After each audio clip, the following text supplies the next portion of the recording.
Hey, it's Clay, and this will be a video chart on Bitcoin. We will take a look at the 4-hour time frame. If you're not sure what I mean by 4-hour, because you're new to the charts, instead of each one of these candlesticks here representing 1 day's worth of price action, which is what you normally see, each one represents 4 hours. So this here may look like a couple of weeks worth of time. It's actually just the past several days broken down into 4-hour time slices. I like to this time frame. That does a good job of telling the quote-unquote story of the price, and then makes mapping out levels of support and resistance a bit easier to see. Friendly reminder, Bitcoin is open 24/7, so if you're watching this video 15, 20 hours after I upload it, then yeah, the chart's going to look a little bit different for you. But my goal here from the presentation standpoint is to keep this video relevant for as long as possible. I'm going to accomplish that by talking about more so general levels, and then walking you through some questions, and based on how you answer those questions, that'll dictate the current status of the chart. So first key dynamic that occurred over the weekend was the price actually did violate down through this $4,800 mark. But to give credit where credit's due, as of the recording of this video, price bounced nicely back above that level. So that was good to see. So that still remains the initial question that you really need to ask yourself, because as of right now, this could be just a dead cat bounce. So I'm a little jealous of those of you that are watching this 15 and 20 hours from now, because you're going to have a much better answer on whether or not this was a dead cat bounce. Because question number one for you, and let's just use that 20-hour number.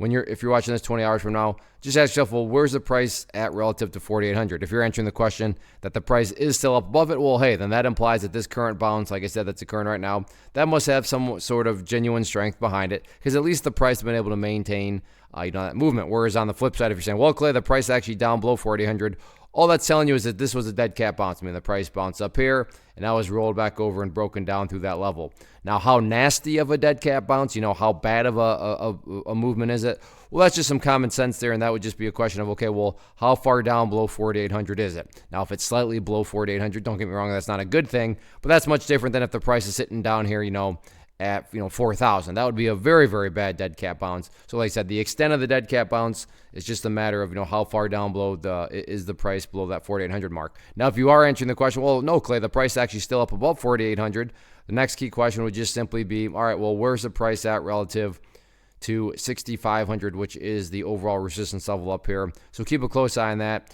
And if you're answering the question that the price is up above there, well, that would just be telling you that the price has made a very, very impressive movement to the upside, and that the bulls have really shown up in a big way.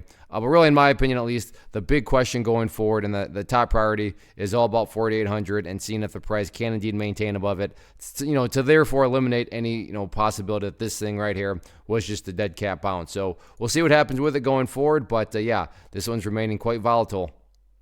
First off, thanks so much for watching the entire video. Real quick, before you go, I want to invite you to a live webinar, web class, training, workshop, online event, whatever you want to call it, but it will be me live revealing to you what I've discovered that has allowed me to transform myself from being an employee to being my own boss, including how I had only one losing day out of 73 days in total. I'm going to cover 3 keys that have helped me unlock profitable consistency within the markets. The first key is super weird, but in a productive type of way. The second key is super awesome because it quite literally is wired into our DNA as humans, making it very easy to use. But in a cruel way, this becomes a pitfall for many traders. I'll explain it all though, including how to avoid the pitfall that it creates for some. And yeah, the third key, when you hear it, sounds way too good to be true, but it's not, and I'll show you how it all works. Then at the end, I open it up for a question and answer session that is, again, totally live. Even if you can't make the live session, please still sign up as it will be recorded,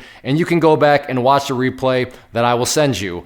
Click the image on the screen or click the link down in the description box so you can get the date and time and claim your spot, which I should note is limited due to the fact that this truly is a live event. If you have any questions, let me know. If not, I'll be seeing you soon.